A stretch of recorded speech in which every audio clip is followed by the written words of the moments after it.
ইকোনমিক্সের যে 10টা প্রিন্সিপাল আছে সেটাকে আমরা প্রিভিয়াস ক্লাসে দেখেছিলাম যে তিনটা ভাগে ভাগ করা যায়। প্রথমটা ছিল কি the principle of how people make decisions। এইটার আন্ডারে কয়টা প্রিন্সিপাল আছে? চারটা। প্রথমটা কি people face trade-offs। এই trade-off ওয়ার্ডটা আপনাদের জন্য নতুন, রাইট? আমরা মাইক্রো ইকোনমিক্সে এরকম কিছু টার্ম পাবো যেটা আপনাদের কাছে নতুন। আমি যখন আপনাদেরকে এক্সপ্লেইন করব বাংলায়,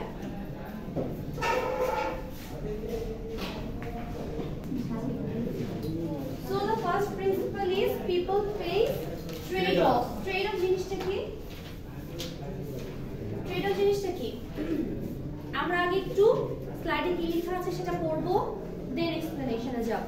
দেখেন, all decisions involve trade-offs। তার মানে trade-off এ সব ধরনের decisions involve। এক্সাম্পল দিয়ে বলছে কি going to a party the night before your midterm leaves less time for studying। আগে আমরা এক্সাম্পল দেখব, দেন আমরা সেটা বোঝার চেষ্টা করব যে কি বলেছে। আচ্ছা, ফর এক্সাম্পল আপনাদের পরের দিন একটা এক্সাম আছে, ঠিক আছে? আজকের পর দিন আগামীকাল একটা এক্সাম আছে। এখন যদি আপনারা রাতের বেলা কোন একটা পার্টিতে যান, তাহলে পড়াশোনার জন্য আপনাদের যতটুকু টাইম থাকার কথা ছিল সেটা চেয়ে কম সময় পাবেন না?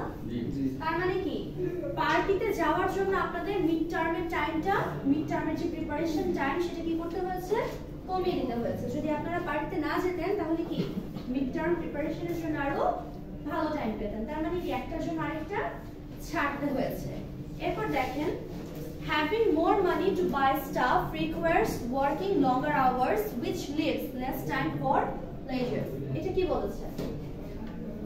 যখন আপনি কি করবেন, যে জিনিসগুলো স্টাফ বলতে কি আপনার যে জিনিসগুলো প্রয়োজন সেগুলো যদি আপনার কেনার ইচ্ছে থাকে তাহলে আমাদের বেশি টাইম কাজ করতে হয় না? আপনারা অনেকে টিউশন করেন, রাইট? অনেকে বেশি 2-3টা 4-5টা করে টিউশন করে, কারণ তার রিকোয়ারমেন্ট বেশি, তার দেখা যায় যে তার খরচের পরিমাণটা বেশি, তার কি করতে হয়? বেশি টাইম টিউশন করাতে হয়। আর যার রিকোয়ারমেন্ট কম, যার চাহিদা কম, তার কি কম সময় টিউশনটা করালে বা যে কোনো কাজ করলে ইনাফ। আপনাদের মধ্যে অনেকে জবও করে। সো বিষয়টা হচ্ছে যে আপনি যখন একটা কাজ করতে যাবেন সেই কাজটার এগেইনস্টে আপনার যে সময়টুকু পাওয়ার কথা ছিল সেই সময়টা আপনি কম পাবেন। বেশি যখন কাজ করবো আমরা লেজার টাইম কি পাবো? কম পাবো, আমাদের ফ্রি টাইম কম পাবো। তার মানে কি একটার জন্য আরেকটা ছাড়তে হচ্ছে। এটাই হচ্ছে ট্রেড অফ। এই যে এখন এই মুহূর্তে আপনারা এখানে ক্লাস করছেন, এই যে শীতকালে সকালবেলা ঘুম থেকে উঠে কষ্ট করে এত দূর এসে ক্লাসে বসেছেন, এই ক্লাসে না বসলে কি আপনারা বাসায় আরাম করে ঘুমাতে পারতেন না? কিন্তু ক্লাস করার জন্য কি করেছেন? ঘুমটাকে স্যাক্রিফাইস করেছেন। এটাকেও বলে কি? ট্রেড। তার মানে আমরা একটা জিনিস অ্যাচিভ করার জন্য, একটা জিনিস পাওয়ার জন্য আমরা আরেকটা অপরচুনিটি কি করে দিচ্ছি? ছেড়ে দিচ্ছি, স্যাক্রিফাইস করে দিচ্ছি। এটা কি আমরা বলবো কি? Trade of. Normally trade of জিনিসটা কি সেটা বুঝেছেন? ওকে,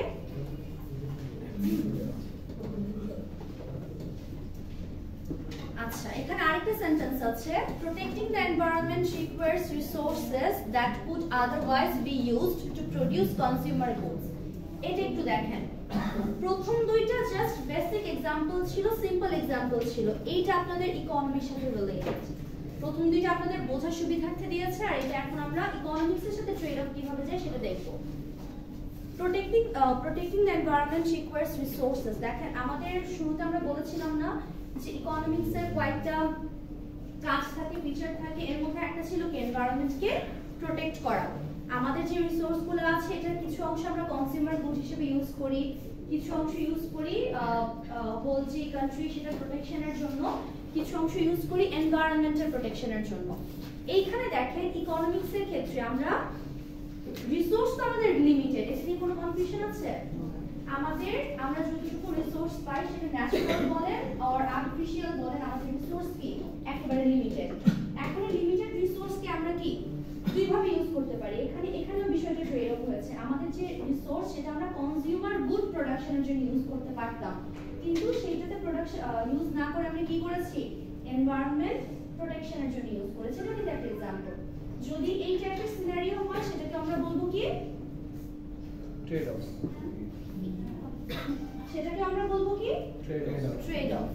আমি কি বলবেন তা বলছি।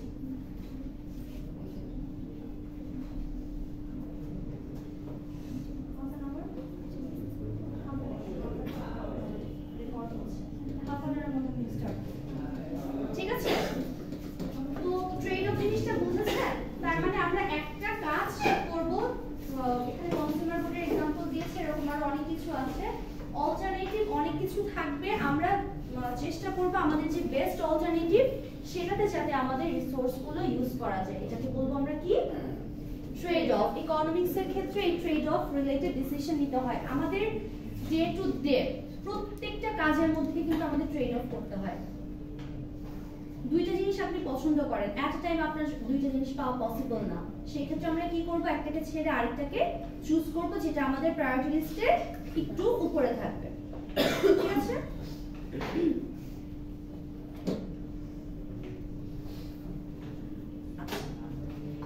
প্রথম যে প্রিন্সিপালটা আর এই যে সেকেন্ড যে প্রিন্সিপাল এটা কাইন্ড অফ সিমিলার। দেখেন কি বলেছে, the cost of something is what you give up to get it. কি বলেছে, the cost of something is what you give up for something। একটু আগে বলেছে একটা জায়গা আরেকটা নিব, এখানে বলেছে কি কোনো কিছু পাওয়ার জন্য আপনার যে জিনিসটা কি করে দিতে হচ্ছে, ছেড়ে দিতে হচ্ছে, সেটা যে কস্টিংটা।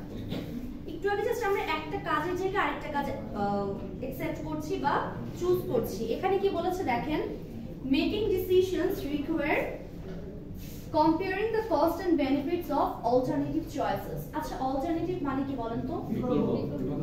বিকল্প। হ্যাঁ, এখন বিকল্প বলতে কি বোঝায়? বিকল্প বলতে কি বোঝায় বলেন তো? একটার পরিবর্তে আরেকটা চুজ করা। আমরা নরমালি বিকল্প বলতে মনে করি কি একটার এগেইনস্ট আরেকটা, একটার বিকল্প আরেকটা, কিন্তু আমরা যখন ইকোনমিক্স এর কথা চিন্তা করব বা ম্যানেজমেন্টের ক্ষেত্রে অল্টারনেটিভ ওয়ার্ডটি ইউজ করা হয় অপশনস হিসেবে। অপশনস। আচ্ছা, একটা एग्जांपल দেই। আমরা তো ছোট থেকে জেনারেল ম্যাথ পড়ে এসেছি, রাইট? আমরা সবাই জানি প্রত্যেকটা ম্যাথ করার মাল্টিপল ওয়েজ থাকে, তাই না? একটা ম্যাথ আমরা কয়েকভাবে কি করতে পারতাম, সলভ করতে পারতাম না। কোন আমাদের টিউটর এরকম করতেন যে দুই তিনটা যে ওয়েতে সলিউশন করা যায় সবগুলো সলিউশন করে দিতেন, আমাদেরকে বলতেন now you can choose which is easier for you. আপনারা সেটাই চুজ করেন বা আপনি সেটা চুজ করেন যেটা আপনার জন্য ইজিয়ার। তখন আমরা বলতাম যে আচ্ছা আমাদের জন্য এটা ইজি, তাহলে আমরা এই ওয়েতে প্র্যাকটিস করি, করতাম না? কিন্তু সে যদি আমাদেরকে এরকম অল্টারনেটিভ সলিউশনস না দিত, তাহলে আমাদের একটা ওয়েতেই ম্যাথটা সলভ করতে হতো। সেটা কঠিন নাকি সহজ সেটা চুজ করারও কিন্তু আমাদের কোনো ওয়ে থাকতো না। এই যে একটা ম্যাথ আপনারা কয়েকটা ওয়েতে করতে পারছেন না, এগুলো হচ্ছে কি ওই ম্যাথটা করার অল্টারনেটিভস। ঠিক আছে, আমরা কিন্তু একটা জায়গা আরেকটা চুজ করছি না, আমরা কি করছি, আমাদের হাতে অনেকগুলো অপশন আছে, এই অপশনগুলোর মধ্যে আমাদের জন্য বেস্ট যেটা সেটা যখন পিক করে নিব সেটাকে বলা হয় চুজিং দ্য বেস্ট অল্টারনেটিভ। আমাদের প্রত্যেকটা কাজের মধ্যে এরকম কাজটা করার জন্য অল্টারনেটিভ ওয়েজ থাকবে, আমরা যে ওয়েতে সবচেয়ে বেটার ভাবে কাজটা ডান করতে পারবো সেটা হচ্ছে আমাদের বেস্ট অল্টারনেটিভ। সো এখানে যেই বলেছে আমরা যখন লিমিটেড রিসোর্স ইউজ করার কথা চিন্তা করব, সেই ক্ষেত্রে আমরা যে কাজগুলো করছি সেগুলোর কস্টও দেখব, সেগুলোর বেনিফিট দেখব। কস্ট বেনিফিট অ্যানালাইজ করার মাধ্যমে যেটা আমাদের সবচেয়ে বেস্ট অল্টারনেটিভ আমরা সেটাকে পিক করব লিমিটেড রিসোর্স ইউজ করার জন্য। তারপর কি বলেছে, the opportunity cost of any item is whatever must be given up to obtain it। এই যে অপরচুনিটি কস্ট, এই ওয়ার্ডটা আপনাদের জন্য অনেক ইম্পর্টেন্ট। অপরচুনিটি কস্ট, আপনারা মার্কেটিং করছেন না, এই ওয়ার্ড থেকে এসেছে? এখন পর্যন্ত শুনেছেন অপরচুনিটি কস্ট? শুনেননি? অপরচুনিটি কস্ট, অপরচুনিটি মানে কি? সুযোগ। অপরচুনিটি কস্ট মানে কি? সুযোগ ব্যয়। যদি আমরা বাংলায়, আমি চাই প্রত্যেকটা ওয়ার্ড আপনাদেরকে রিয়েল লাইফ এক্সাম্পল দিয়ে বোঝাতে, যাতে আপনারা ভুলে না যান। এরকম অপরচুনিটি কস্ট আমি এখন আপনাদেরকে একটা এক্সাম্পল দিয়ে বোঝাবো। আপনাদের হাতে এট আ টাইম দুইটা জব আছে, দুইটা জব অফার আছে, ঠিক আছে?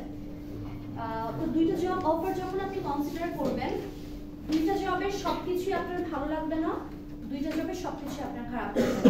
মনে হবে যে এই জবটার এই জিনিসগুলো ভালো, এই জবটার এই জিনিসগুলো ভালো, কিন্তু আপনার কি করতে হবে, দুইটা কম্পেয়ার করে আপনার জন্য যেটা সুইটেবল সেটা চুজ করতে হবে। আপনি তার জন্য দুইটা জব করতে পারবেন না। এই যে দুইটা জবের মধ্যে আপনি চিন্তা ভাবনা করে একটা জব ফাইনালি সিলেক্ট করলেন, কিন্তু সেই জবে কি সবকিছু আপনার পছন্দ হয়েছিল? ধরেন 10টা পয়েন্টের মধ্যে আপনার 6টা বা 7টা পছন্দ হয়েছে, কিন্তু আরেকটা জবের 2-3টা আপনার পছন্দ।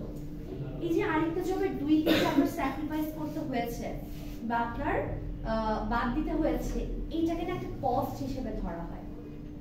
যে ওই বেনিফিট গুলো তো আমি এখানে পেতাম, এখন তো আমি এই জবটা চুজ করার কারণে পাচ্ছি না, তার মানে কি আমি ওই ফর এক্সাম্পল কিছু ফাইন্যান্সিয়াল এক্সট্রা বেনিফিট পেয়ে যেত, বোনাস কিছু এক্সট্রা দেওয়া হতো, ফেস্টিভ্যাল বোনাস যেটা সেটা কিছু পার্সেন্টেজ বেশি ছিল, তো আপনার অপরচুনিটি আপনার কি হয়ে গেছে, হাত থেকে চলে গেছে। এই অপরচুনিটি হাত থেকে চলে যাওয়ার জন্য আপনার যে কস্ট, এটা কিন্তু কস্ট অ্যাকচুয়ালি হয় না, বাট চিন্তা করা হয় যে আমি ওইটা অপরচুনিটি হাত থেকে আমার চলে যাওয়ার কারণে আমার একটা কস্টিং হয়েছে, এটা চিন্তা করে যে ধরনের কস্টটা ধরা হয় সেটাকে বলা হবে কি ধরনের কস্ট? Opportunity cost. কোনো কনফিউশন আছে? কনফিউশন আছে? এই কস্টে কিন্তু বেসিক্যালি আপনার পকেট থেকে হয় না, এই কস্টিংটা কি হয় না, আপনার পকেট থেকে টাকাটা যায় না, কিন্তু একটা অপরচুনিটি মিস করার কারণে ধরে নেওয়া হয় যে এটা আমার একটা কস্টিং। এই ধরনের কস্টিং গুলোকে আমরা কি বলবো? Opportunity cost. আমরা যখন ইকোনমিক্সে লিমিটেড রিসোর্সেস ইউজ করব, এই অপরচুনিটি কস্ট কিন্তু বারে বারে বারে বারে হবে, কারণ আমরা সব ধরনের কাজে আমাদের রিসোর্স ইউজ করতে পারবো না, আমাদের অল্টারনেটিভ কি করতে হবে, পিক করতে হবে, এবং ওই অল্টারনেটিভে আমাদের আরেকটা ছেড়ে দিয়ে অপরচুনিটি কস্ট করে বেস্ট অল্টারনেটিভে আমাদের লিমিটেড রিসোর্স ইউজ করার প্রয়োজন হবে। It is the relevant cost for decision making. Decision making এর জন্য এটা খুবই relevant cost, এটা আমরা ডে বাই ডে প্রতিদিনই করছি। এই প্রিন্সিপালে কোনো প্রবলেম আছে? আপনাদের যদি প্রবলেম থাকে আপনারা ইনস্ট্যান্ট কোয়েশ্চেন করে সেটা ক্লিয়ার হয়ে নেবেন, ঠিক আছে? কোনো প্রবলেম আছে এটায়? অপরচুনিটি কস্ট বুঝেছেন জিনিসটা কি?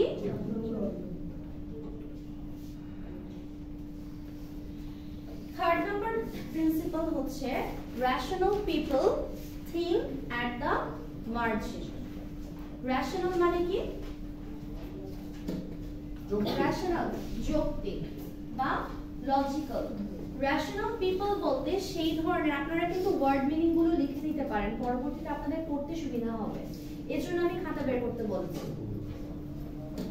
প্রত্যেকটা জিনিস বাংলায় লিখে নেবেন এক্সপ্লেনেশন, তাহলে আপনারা নিজের ভাষায় পরীক্ষার হলে কি করতে পারবেন, এক্সপ্লেইন করতে পারবেন। বাট বিষয়টা যদি বাংলাতেও না জানেন তখন কিন্তু মাথা পুরো ক্লাস হয়ে যাবে। আচ্ছা, রেশনাল পিপল বলতে কি বোঝানো হচ্ছে?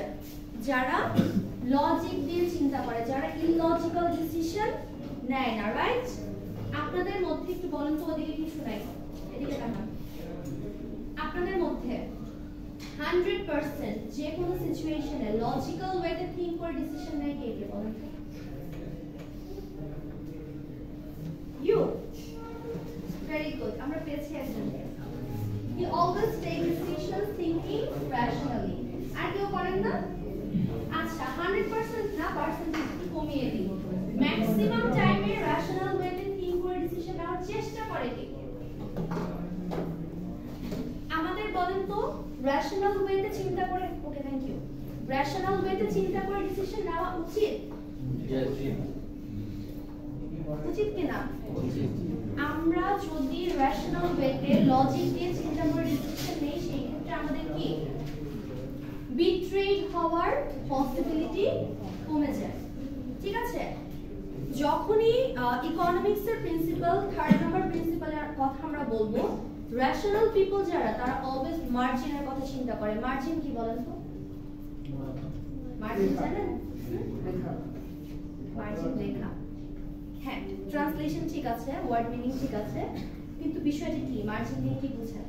রেভিনিউ, রেভিনিউ বা প্রফিট। রেভিনিউ আর এক্স্যাক্টলি, জোরে বলেন। আয়ও হবে না, ব্যয়ও বেশি হবে না, একটা লিমিটের মধ্যে। আয়ও হবে মানে কোনো বেশি না।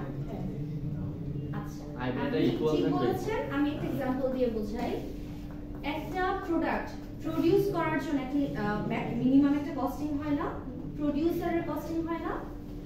ওই প্রোডিউসার কোনো প্রফিট না রেখে ওই প্রাইসেই যদি প্রোডাক্টটা সেল করে দেয়, তাহলে তার লসও হচ্ছে না, তার লাভ হচ্ছে না। এটাকে কি বলবো আমরা? মার্জিন। তার মানে কস্টিং প্রাইসে প্রোডাক্টটা সেল করে দাও, এটা হবে মার্জিনাল প্রাইস। প্রত্যেকটা অর্গানাইজেশন চেষ্টা করে এই মার্জিন যে প্রাইসটা, সেটা থেকে বেশি দামে প্রোডাক্টটা সেল করতে, তাহলে তার কি হবে? প্রফিট হবে। ঠিক আছে?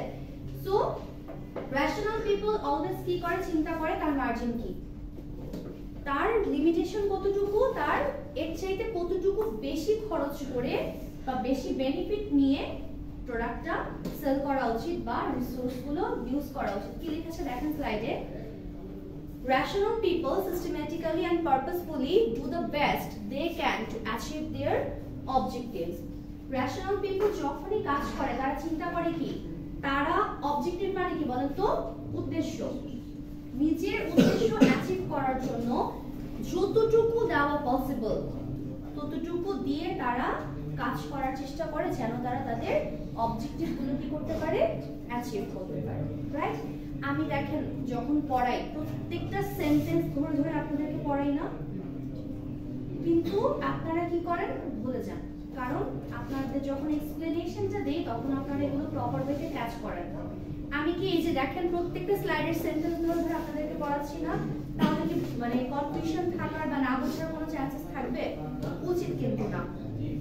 সেকেন্ড লাইনে কি বলেছে, make decisions by evaluating cost and benefits of marginal changes। এখানে একটা ওয়ার্ড এসেছে marginal changes, এটা আমি এক্সপ্লেইন করব। incremental adjustment to an existing plan। marginal adjustment বলেন তো কি? any idea? marginal change? আচ্ছা, ধরেন আপনার অর্গানাইজেশন, আপনি একটা অর্গানাইজেশনে কাজ করেন, সেই অর্গানাইজেশন এট আ টাইম 100টা প্রোডাক্ট প্রোডিউস করেছে। কয়টা করেছে? 100টা। 100টা প্রোডাক্ট প্রোডিউস করার জন্য তার কিছু কস্টিং হয়েছে না, র ম্যাটেরিয়ালস প্রয়োজন হয়েছে না। এখন এই 100টা প্রোডাক্টের সাথে সে যদি আরেকটা প্রোডাক্ট অ্যাড করে, 101টা করে, তাহলে তার কিছু এক্সট্রা র ম্যাটেরিয়ালস লাগবে, তার এক্সট্রা কিছু লেবার লাগবে, এক্সট্রা কিছু ওয়ার্কিং ফোর্স লাগবে, তাই না? এই যে এক্সট্রা একটা ইউনিট বেশি প্রোডাকশনের জন্য যে কস্টিংটা হয়, যে চেঞ্জেসটা হয়, সেটাকে বলা হয় কি? Marginal change. Change for producing one additional product. ঠিক আছে? বুঝেননি? আবার বলছি, সেম এক্সাম্পল দিয়ে বলছি। আপনার কোম্পানি 100টা প্রোডাক্ট আজকে উৎপাদন করবে, কিন্তু সাডেনলি তার আরেকটা এক্সট্রা কাস্টমার বলেছে কি আমার সেম প্রোডাক্ট লাগবে, তাহলে এখন 100টার জায়গায় কত প্রোডাক্ট প্রোডিউস করতে হবে? 101টা।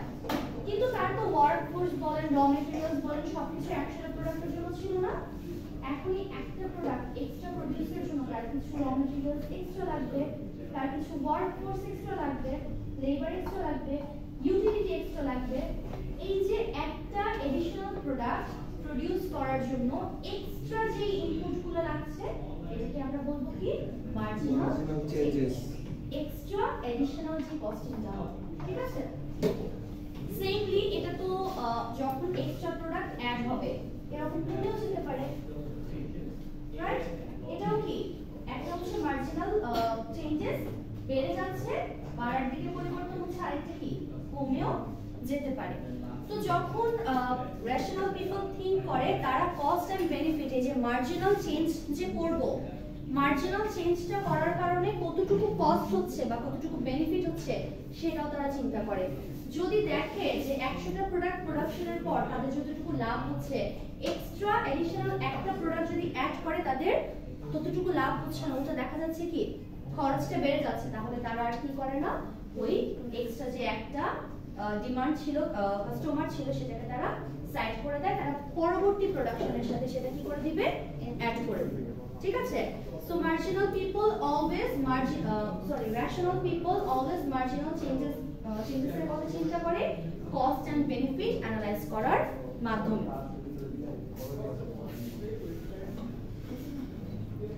এটাতে কোনো প্রবলেম আছে? মার্জিনাল চেঞ্জ বুঝেছেন? এডিশনাল একটা প্রোডাক্ট প্রোডাকশনের জন্য যে কস্টিংটা হবে।